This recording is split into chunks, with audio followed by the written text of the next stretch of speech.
ഒരു രാജ്യത്തോട് ഇഷ്ടം തോന്നുക സ്വാഭാവികമാണ്. എന്നാൽ സ്വന്തം നാടിനേക്കാൾ ചതുരരാജ്യമായ അന്യരാജ്യത്തോട് ഇഷ്ടം തോന്നുക, അവർക്ക് വേണ്ടി മുദ്രാവാക്യം വിളിക്കുകയും ഒക്കെ ചെയ്താലോ? ഇതിനെയാണ് ചോറിവിടെയും കൂറവിടെയും എന്ന് പറയുന്നത്. പറഞ്ഞു വരുന്നത് ഇന്ത്യയിൽ ഇരുന്നു കൊണ്ട് പാകിസ്ഥാനെ സ്തുതി പാടുന്ന അതീവ ഗുരുതരാവസ്ഥയിലുള്ള ആ പ്രത്യേക ദേശസ്നേഹികളെ കുറിച്ചാണ്. ഒരല്പം ഉളുപ്പുണ്ടോ? ഉണ്ടെങ്കിൽ അത്ര സ്നേഹം ആ ശത്രുരാജ്യത്തോട് ഉണ്ട് എങ്കിൽ ഇവിടെ ഇരുന്നല്ല, ഇവിടുന്ന് പെട്ടിയും പ്രമാണവും ഒക്കെ എടുത്ത് അന്തസ്സോടെ അവിടെ ചെന്നൊന്ന് ജീവിച്ചു കാണിക്കുക. പറയാതെ പറ്റുന്നില്ല. ഒന്നും അറിയാത്ത എത്ര നിരപരാധികളുടെ ജീവനാണ് പെഹൽഗാമിൽ നഷ്ടപ്പെട്ടത്. എത്ര കുടുംബങ്ങളാണ് ആ ഒരൊറ്റ ദിവസം കൊണ്ട് അനാഥമായത്. അതും എന്തിനു വേണ്ടി? മതമെന്ന ഭ്രാന്തിനു വേണ്ടി. പക്ഷെ പാകിസ്ഥാൻ അവസാനിപ്പിച്ചിടത്തു നിന്നും ഇന്ത്യ കളി തുടങ്ങിയിരുന്നു. മായിച്ച സിന്ദൂരത്തിന് പകരം ആ പേരിൽ തന്നെ ഇന്ത്യ ഒന്ന് സൂക്ഷിച്ചു നോക്കിയപ്പോൾ തന്നെ വിറച്ചുപോയി പാകിസ്ഥാൻ. പിന്നെ അലമുറയിട്ട് കരഞ്ഞുകൊണ്ട് നെട്ടോട്ടം ഓടുകയായിരുന്നു പല രാജ്യങ്ങൾക്കും പിറകെ. ഇന്ത്യ എന്ന ശക്തിക്ക് മുന്നിൽ എല്ലാവരും പാകിസ്ഥാനെ കൈവിട്ടപ്പോൾ ഗത്യന്തരമില്ലാതെ വെടിനിർത്തലിനായി വന്ന കാൽക്കൽ വീണു. സഹായം അഭ്യർത്ഥിച്ചവന് തൽക്കാലത്തേക്ക് ഒരു ഇടവേള നൽകിയിരിക്കുകയാണ് ഇന്ത്യ. പക്ഷെ അപ്പോഴും ചിലരുടെ വിഷമം തെല്ലും കുറഞ്ഞിട്ടില്ല.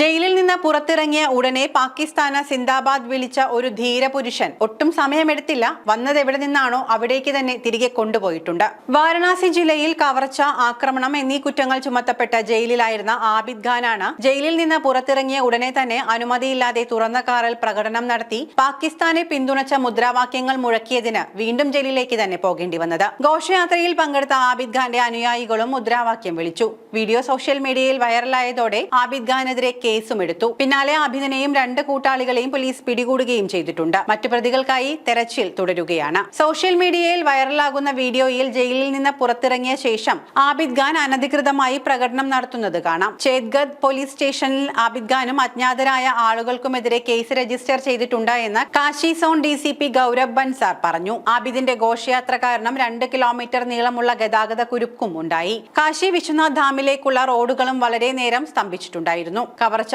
ആക്രമണം തുടങ്ങിയ ഗുരുതരമായ വകുപ്പുകൾ ചുമത്തി കേസെടുത്തതിനെ തുടർന്ന് ജയിലിലായ വാരണാസി നിവാസിയായ ആബിദ് ഖാൻ ജാമ്യം ലഭിച്ചതിനു ശേഷം വെള്ളിയാഴ്ച രാത്രി ജയിലിൽ നിന്ന് വീട്ടിലേക്ക് പോവുകയായിരുന്നു. ഇതിനിടയിൽ വഴിയിൽ വെച്ച് കൂട്ടാളികൾ പ്രകടനം നടത്തി. ഈ ഘോഷയാത്രയിൽ രൂക്ഷമായ മുദ്രാവാക്യങ്ങൾ ഉയർന്നു. മാത്രമല്ല വ്യത്യസ്ത വാഹനങ്ങളിൽ നിന്ന് അദ്ദേഹത്തെ പിന്തുണച്ച മുദ്രാവാക്യങ്ങൾ ഉയർത്തി സർക്കാരിനെ നേരിട്ട് വെല്ലുവിളിക്കുകയും ചെയ്തു. ഇപ്പോൾ വാരണാസി പോലീസ് കമ്മീഷണറേറ്റ് ഈ കേസിൽ നടപടിയെടുക്കുകയും ആബിദ് ഖാനെയും അദ്ദേഹത്തിന്റെ 2 കൂട്ടാളികളെയും അറസ്റ്റ് ചെയ്യുകയും ചെയ്തു. ആബിദ് ഖാനും അയാളുടെ 2 കൂട്ടാളികളുമാണ് അറസ്റ്റിലായിട്ടുള്ളത്. മറ്റു കൂട്ടാളികളെ തിരിച്ചറിഞ്ഞിട്ടുണ്ട്. ജയിൽ മോചിതനായ ശേഷം ആബിദിന്റെ അനുയായികൾ തെരുവുകളിൽ റോഡ് ഷോയും മുദ്രാവാക്യങ്ങളും നടത്തിയ രീതി കണ്ട് എല്ലാവരും ഒരു നിമിഷം സ്തബ്ധരായി. ഒരു തരത്തിൽ പറഞ്ഞാൽ ഇത് പോലീസിനും നിയമത്തിനുമെതിരെയുള്ള തുറന്ന വെല്ലുവിളിയായിരുന്നു. ഘോഷയാത്രയ്ക്കിടെ ആബിദ് വാഹനത്തിന് മുകളിൽ ഇരുന്ന് സഞ്ചരിക്കുന്നതും വീഡിയോയിൽ ദൃശ്യമാണ്.